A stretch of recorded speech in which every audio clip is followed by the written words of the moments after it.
শবে বরাতে আমল করা যাবে কি যাবে না? ঠিক এই যে আগামীকাল আল্লাহ পাকের একটা রহমত আমাদেরকে দিয়েছেন যে লাইলাতুন নিসফু মিনাশ শাবান, শাবান মাসের মধ্য রজনী আল্লাহ পাকের রহমত। এই বিষয়টাকে নিয়েও বাংলাদেশে আমি দেখলাম, এটা নিয়ে আমি লেকচার দিতে চাই নাই, কারণ এগুলো আমি আসলে খুব একটা মাহফিলেও বলি না, এটা আমার ট্র্যাকও না। আমি অন্য বিষয়গুলো নিয়ে বেশি কথা বলি। ঠিক এই যে এই ইস্যুটাকে নিয়েও কথা বলতে শেষে বাধ্য হচ্ছে, কারণ দেখলাম অনলাইন অফলাইনে দুইটা দল দুটাই চরমপন্থী। একদল অতিরিক্ত বাড়াবাড়ি, একটা অতিরিক্ত ছাড়াছাড়ি। বাড়াবাড়ি আর ছাড়াছাড়ি। একটা অতিরিক্ত বাড়াবাড়ি, সে একদম শবে বরাতকে মনে হয় লাইলাতুল কদরের উপরে নিয়ে যাচ্ছে আর কি।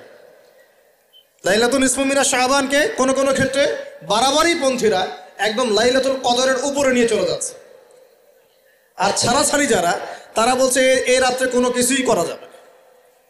দুইটাই চরমপন্থী, বুঝতে পারছেন না মনে হয় কথা। একদল এটাকে নিয়ে এত বেশি বাড়াবাড়ি করছে যে এটাকে একদম লাইলাতুল কদরের উপরে নিয়ে চলে যাচ্ছে। আরেক দল দেখা যাচ্ছে এটাকে এমনভাবে পরিত্যাগ করছে না, এই যে কিছুই করা যাবে না, একদম কোনো ফজিলতি নাই। এখন আসলে মধ্যম পন্থা কি? মাঝখানে আমরা কি করব? তাহলে জানার দরকার আছে কি নাই? অনেক হাদিসের অনেক আলোচনা, প্রায় 40-50 পৃষ্ঠার বই, সব আলোচনা তো মাহফিলে করা সম্ভব না। আমি সারমর্মটুকু বলি। সারমর্ম কি? হাদিসের শবে বরাত নামে কোনো শব্দ নাই, এক নম্বর কথা। কি নাই ভাই? শবে বরাত নামে কোনো শব্দ নেই। আছে লাইলাতুন নিসফু মিনাশ শাবান, শাবান মাসের মধ্য রজনী। শাবান মাসের মধ্য রজনী। শাবান মাস কি? উত্তর, নবী সাল্লাল্লাহু আলাইহি ওয়াসাল্লাম রমজান মাসের পর যে মাসে রোজা রাখতে বেশি গুরুত্ব দিয়েছেন তার নাম শাবান। আমার সাথে বলেন, শাবান মাস কি? নবী সাল্লাল্লাহু আলাইহি ওয়াসাল্লাম রমজানের পরে যে মাসে রোজা রাখতে খুব বেশি গুরুত্ব দিয়েছেন তার নাম শাবান। আয়েশা রাদিয়াল্লাহু আনহা তিনি বলতেন যে শাবান মাস আসলে নবী সাল্লাল্লাহু আলাইহি ওয়াসাল্লাম এত বেশি বেশি রোজা রাখতেন যে মনে হতো তিনি রোজা ছাড়বেনই না, সারা মাস রেখে ফেলবেন। বেশি থেকে বেশি রোজা রাখতেন শাবান মাসে। প্রশ্ন হচ্ছে কেন? উত্তর, এমনিতে এই মাসটা বরকতময় এবং এই মাসে আল্লাহ পাক তার রহমতে বিপুল সংখ্যক মানুষকে জাহান্নাম থেকে মুক্তি দান করেন। সুবহানাল্লাহ। নবী সাল্লাল্লাহু আলাইহি ওয়াসাল্লাম এই মাসকে তাজিম করতেন। এই মাসের সম্মানার্থে, এই মাসে আল্লাহর রহমত বরকতের স্বার্থে নবী করিম সাল্লাল্লাহু আলাইহি ওয়াসাল্লাম এই মাসে বেশি বেশি রোজা রেখেছেন। সুন্নত কি শিখলাম? শাবান মাসে বেশি বেশি রোজা রাখা সুন্নত। একটা কি পেলাম ভাই? শাবান মাসে বেশি বেশি রোজা রাখা সুন্নত। আপনি যদি মুকিম হন, শরীর সুস্থ থাকে, মুসাফির না, আপনার সুস্থতা আছে, সব ঠিক আছে, আপনি চেষ্টা করবেন এই মাসে বেশি বেশি রোজা রাখার। পারা যাবে ইনশাল্লাহ। এটা নবীর সুন্নত হবে। আরেকটা হাদিস মাথায় নিয়ে নেন, আজকে সারা ওয়াজ ভুলে গেলে এই ওয়াজটা ভুলেন না। কি হাদিস? নবীজি বলছেন, তোমাদের সামনে, হে আমার সাহাবীরা, তোমাদের সামনে এমন একটা যুগ আসছে, ওই যুগে আমার সুন্নতকে ধরে রাখাটা হাতের মধ্যে আগুন ধরে রাখার মতো হবে। আমি অনেকদিন এই লেকচারে এই হাদিসটা বলেছি। তোমাদের সামনে এমন একটা কঠিন যুগ আসছে, জামানা সবরিন, সবরের যুগ, কঠিন যুগ। ওই যুগে ঈমান ধরে রাখা, মানে আমার সুন্নতের উপর থাকা, হাতে আগুন ধরে রাখার মতো হবে। ওই যুগে যদি তোমরা আমার একটা সুন্নতকে জীবিত করতে পারো, সমাজে একটা সুন্নত মরে গেছে, ওটাকে আবার জীবিত করতে পারো, তাহলে 50 জন শহীদ সাহাবীর নেকি পাবে। হাদিসটা বুঝলেন? শুধু নেকি না, আপনি 50 জন শহীদ সাহাবীর নেকি পাবেন যখন চলমান সমাজে একটা সুন্নত মিটে গেছে, নাই, মানুষ আমল করছে না, কিন্তু আপনি সেটাকে জীবিত করলেন। পারা যাবে ইনশাল্লাহ। একটা দেখাচ্ছি, যেমন সাহাবীদের যুগে মানুষ মসজিদে ঢুকলে কি করতো জানেন? আগে 2 রাকাত নামাজ পড়তো। কি করতো? মসজিদে ঢুকেই, ওযু অবস্থায় মসজিদে ঢুকেই তারা বসতেন না। আগে 2 রাকাত নামাজ পড়তেন, দুখুলুল মসজিদ বা তাহিয়াতুল মসজিদ, তারপরে বসতেন। আর নবীজি বলেছেন কিয়ামতের আগে আগে এই দুখুলুল মসজিদ, তাহিয়াতুল মসজিদ, এই নামাজটা উঠে যাবে। উঠে যাচ্ছে না আস্তে আস্তে। মসজিদে ঢুকলে মানুষ ধাপ করে বসে পড়ে, তাই না? মানুষ ভুলেই গেছে এটা সুন্নত। এখন আপনি যদি এই সুন্নতটাকে আবার জীবিত করতে পারেন, ইনশাল্লাহ 50 জন শহীদ সাহাবীর নেকি পাবেন। সমাজে এখন দাড়ি শেভ করা ফ্যাশন হয়ে গেছে, বুঝছে না? অনেকে শেভ না করলে চাকরি দেয় না, শেভ না করলে কি হয় না, চাকরি পাওয়া যায় না। স্কুলে তো না, কলেজে গিয়ে পড়তে গেলে ক্লাস করতে দেয় না, দাঁড়িয়ে আছে, যাও সব করে আসো, তাই বলে। এখন সমাজ চলছে উল্টা। এখন যদি আপনি নবীর সুন্নতকে আবার জীবিত করতে পারেন, 50 জন শহীদ সাহাবীর নেকি পাবেন।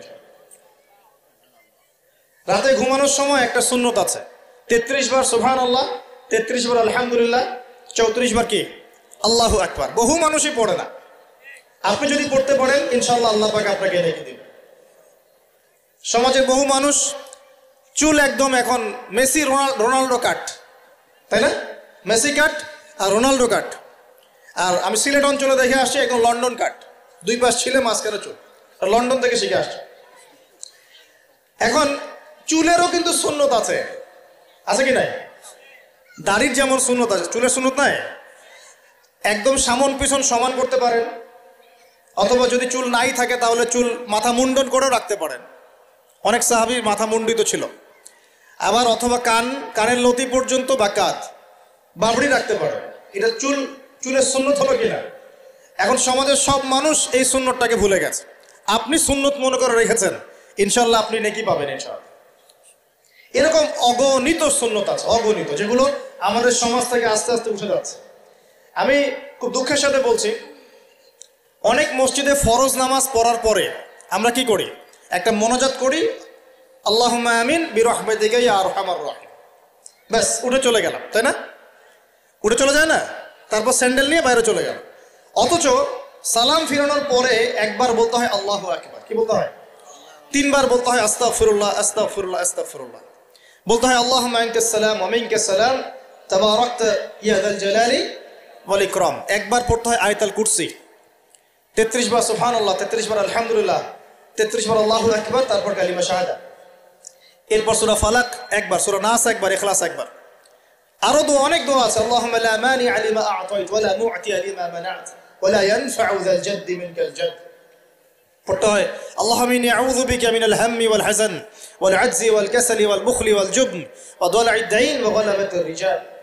পড়তে হয় আল্লাহুম্মা আ'ইন্নী আলা যিকরিকা ওয়া শুকরিকা ওয়া হুসনি ইবাদাতিকা। আরো অনেক দোয়া আছে। দেখেন তো, মোনাজাত করেন, আমি তো না করছি না, আমি তর্ক করতে আসি না এখানে, এটা নিয়ে আমি ঝগড়া করতে আসি না। কিন্তু এই সুন্নতটা যে উঠে গেল, মোনাজাতটা করে যে মসজিদ থেকে বের হয়ে চলে গেলেন, এই সুন্নতটার উপর আমল কে করবে? এখন সুন্নত উঠে গেল না। আপনি যদি বসে এখন সুন্নতটা প্রতিষ্ঠা করেন, নেকি পাবেন ইনশাআল্লাহ। এগুলো তো গেল আমলিয়াত। সমাজ চলছে সুদের উপরে, আপনি যদি হালাল অর্থনীতি প্রবর্তন করতে পারেন তাহলে কত নেকি পাবেন? সমাজ চলছে জেনায়, আপনি এখন পর্দা প্রতিষ্ঠা করলেন, তাহলে কত নেকি পাবেন? সমাজে চলছে দুর্নীতি, আপনি এখন আমানতদারিতা ইনসাফ প্রতিষ্ঠা করলেন, কত নেকি পাবেন? সমাজে চলছে শয়তানি, সব শয়তানি, কি চলছে? শয়তানি। এখন আপনি আল্লাহ রাব্বুল আলামিনের ওহী প্রতিষ্ঠা করলেন, কত নেকি পাবেন? নিঃসন্দেহে আর অনেক বেশি নেকি পাবেন। আল্লাহ পাক আমাদেরকে সেই লক্ষ্যে কাজ করার তৌফিক দান করুন। প্রিয় ভাইরা, যে কথা বলতে এখানে আসলাম, এক বাড়াবাড়ি এক কি ছাড়াছাড়ি, এর মাঝখানে কি একটা ফজিলত জানলাম। শাবান মাস মানে এই মাসে নবীজি বেশি বেশি রোজা রাখতেন। তাহলে আমরা কি করবো এই মাসে ভাই? 1 নম্বর কাজ, বেশি বেশি রোজা রাখার চেষ্টা করবো ইনশাআল্লাহ। আল্লাহ তৌফিক দান করবেন। এবার আরেকটা পয়েন্ট বলি, সামনে রমাদান মাস। রমজান মাস আসলে আমরা মাশাআল্লাহ পরিপূর্ণ মুসলিম হওয়ার চেষ্টা করি, কিন্তু সারা বছর এটা ধরে রাখতে পারি না। রমজান মাসে যে নামাজ পড়ে না সেও মসজিদে যায়। দেখা যায় যে জুমার নামাজও পড়ে না, ও তারাবির নামাজ পড়তে যায়, যায় কি না? ওই দিন গিয়ে বলে এসি দেন, ইমাম সাহেব এসি অন করেন, তাই না? সারা বছর তো আসে নাই। ওই দিন গিয়ে ইমাম সাহেব এসি বন্ধ কেন? এই মুয়াজ্জিন সাহেব ফ্যান দেন। তখন ওখানে গিয়ে মানে কি বলবো, হ্যাঁ মাতব্বরি করে আর কি। যাক, তারপরেও যে মসজিদে আসছে আমরা দোয়া করি আল্লাহ হেদায়েত দান করুন। আমরা তো কাউকে পিছনে ফিরাই দিব না, দিব? এখন রমজান মাস আসলে আমরা মাশাআল্লাহ রোজা রাখি, মানুষকে ইফতার করাই, দান সদকা করি, আমরা যাকাত দেই, তারাবি পড়ি, কোরআন তেলাওয়াত করি, আমরা মাশাআল্লাহ অনেক আমল করি। এই আমলগুলো কি একবারে ধাপাস করে ধরে ফেলা সম্ভব না? একটা আস্তে আস্তে ট্রেনিং প্রসেস লাগে। একটা ফ্যান চালু করলে ফ্যানটা কি শুরুতেই ধাপাস করে ঘুরতে শুরু করবে, নাকি আস্তে স্লোলি সে মোমেন্টাম ধরবে? কোনটা? আস্তে আস্তে সে গতি বাড়বে না, ধীরে ধীরে গতি পাবে। ঠিক শাবান মাসে এত বেশি রোজা রাখা, ইবাদত করার অর্থ কি? যাতে রমজান মাসে আপনি পরিপূর্ণ ইবাদত করতে পারেন। বুঝতে পারছেন কথা? রমজানে গিয়ে তো শুরুতেই সব ইবাদত ধরে ফেলা সম্ভব হবে না। মনে করেন আগামীকাল পহেলা রমজান, আজকে থেকে আপনি সব ইবাদত একসাথে করতে পারবেন? তখন কি আপনি বেগ পেতে হবে। কিন্তু একটা মাস আগে থেকে যদি ট্রেনিং নেন, ইনশাআল্লাহ রমজান মাসে ইজি হয়ে যাবে। এটা একটা কারণ নবী সাল্লাল্লাহু আলাইহি ওয়াসাল্লাম শাবান মাসে বেশি বেশি রোজা রাখতেন, আমল করতেন। আল্লাহ পাক আমাদের সবাইকে শাবান মাসে বেশি বেশি আমল করার তৌফিক দান করুন, যাতে রমজান মাসে গিয়ে আমরা সুবিধা পাই, রমজান মাসের হকটা আদায় করতে পারি। এবার এই মাসে নবী সাল্লাল্লাহু আলাইহি ওয়াসাল্লাম কি বলেছেন একটা হাদিস থেকে আগে বুঝি। এই হাদিসটা সহ অনেক হাদিসে এই একই রকম কথা এসেছে এবং এই হাদিসটা বিশুদ্ধ। এটাকে অস্বীকার করলে হাদিস অস্বীকারী হয়ে যাবে। বাড়াবাড়ি গ্রুপ, ছাড়াছাড়ি গ্রুপ, উভয়ের জন্যই নসিহত। নবী সাল্লাল্লাহু আলাইহি ওয়াসাল্লাম বলেছেন, ইন্নাল্লাহা তাআলা, নিশ্চয় আল্লাহ রাব্বুল আলামিন, লা ইয়াত্তালিউ ফি লাইলাতিন নিসফি মিন শাবান, শাবান মাসের মধ্য রজনীতে আল্লাহ রাব্বুল আলামিন তার রহমতের দৃষ্টি প্রশস্ত করেন। সুবহানাল্লাহ। আল্লাহ পাক শবে বরাত মানে আমরা যেটা বুঝি প্রচলিত অর্থে, লাইলাতুন নিসফি মিন শাবান, শাবান মাসের মধ্য রজনী, এই যে 15 শাবানের এই যে রজনী, এই রাতে আল্লাহ রাব্বুল আলামিন তার সৃষ্টির দিকে তার রহমতের দৃষ্টিটা প্রশস্ত করে দেখেন, প্রশস্ত করেন। এবং ওয়াগফিরু লিজামিই খালকিহি, আল্লাহ পাক তার সমস্ত সৃষ্টিকে মাফ করে দেন। আল্লাহ পাক কি করেন? তার সমস্ত সৃষ্টিকে কি করেন? মাফ করে দেন। কথাটা ভালো করে বোঝেন। আল্লাহ পাক তার সমস্ত সৃষ্টিকে মাফ করে দেন, ইল্লা, তাদেরকে ব্যতীত। এক, ইল্লা লিমুশরিকিন, এক নাম্বার যে ব্যক্তি মুশরিক, যে শিরক করে আল্লাহর সাথে, যে আল্লাহর সাথে শিরক করে।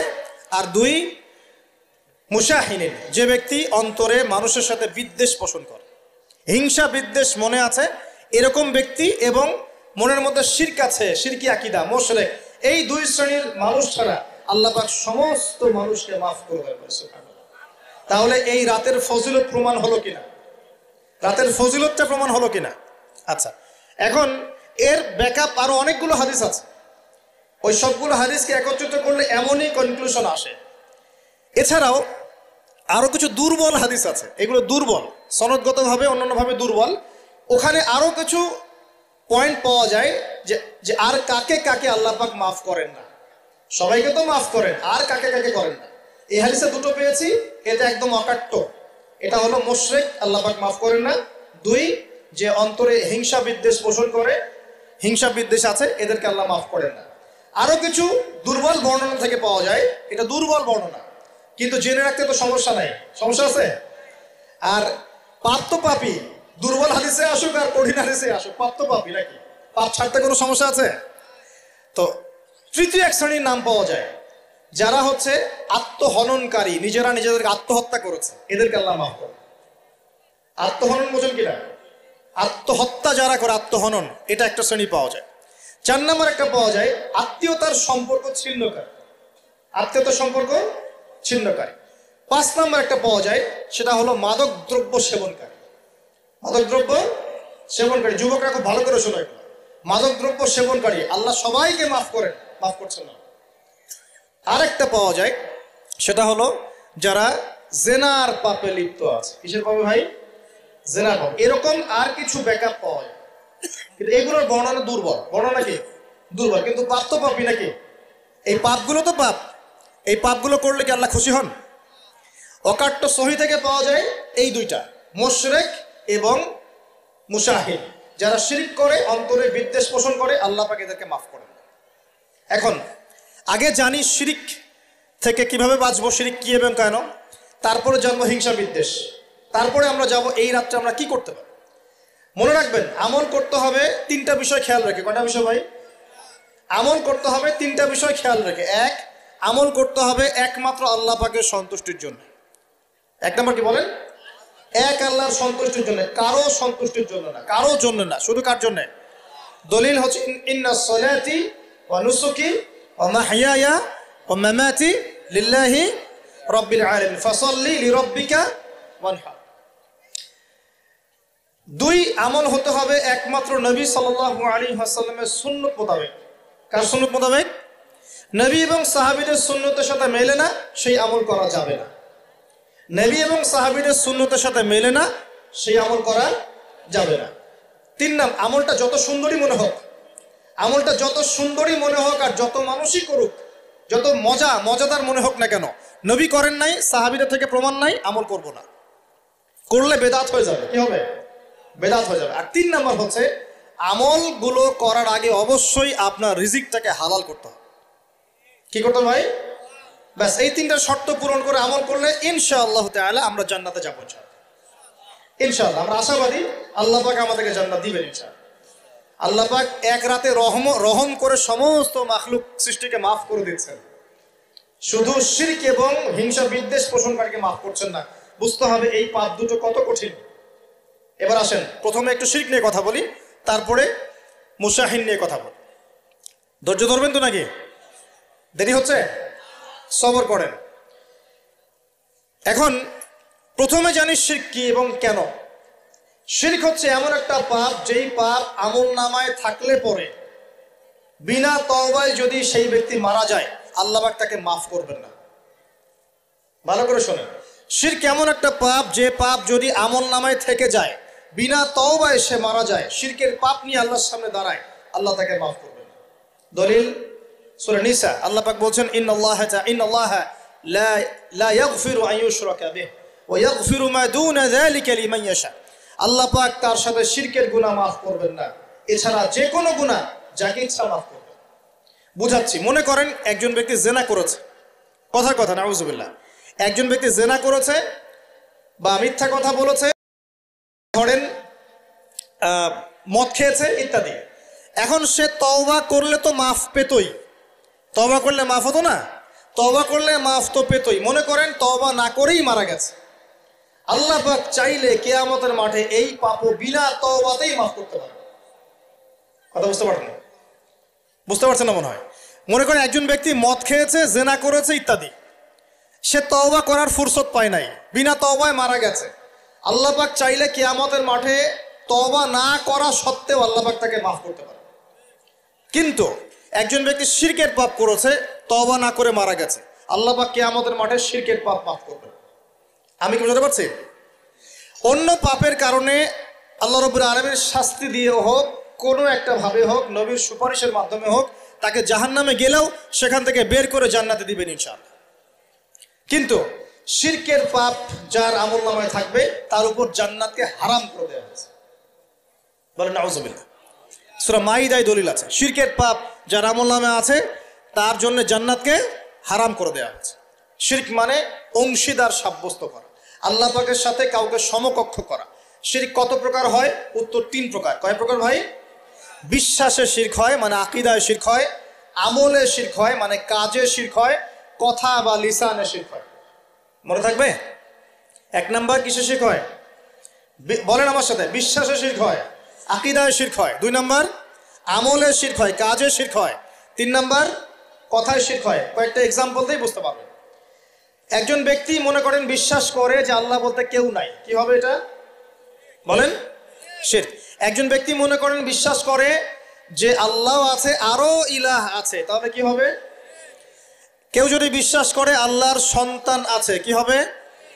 কেউ যদি বিশ্বাস করে মহাবিশ্ব আল্লাহ সৃষ্টি করে নাই, বিগ ব্যাং থেকে সৃষ্টি হয়েছে, কি হবে? কেউ যদি বিশ্বাস করে আল্লাহ মানুষকে সৃষ্টি করে নাই, মানুষ বানর থেকে হয়েছে, কি হবে? আচ্ছা, বিশ্বাসগত সে। কেউ যদি মনে করে আল্লাহ ছাড়া অমুকে আমার সন্তান দিতে পারে, কি হবে? কেউ যদি বিশ্বাস করে যে আল্লাহকে পাওয়ার জন্য আমাকে মাধ্যম ওসিলা পূজা করতে হবে, তাহলে কি হবে? কেউ যদি চন্দ্র, সূর্য, গ্রহ, নক্ষত্র, গাছপালা, মূর্তি এসবে পূজা করে, কি হবে? এগুলো বিশ্বাসগত শিরক। কেমন শিরক ভাই? বিশ্বাসগত।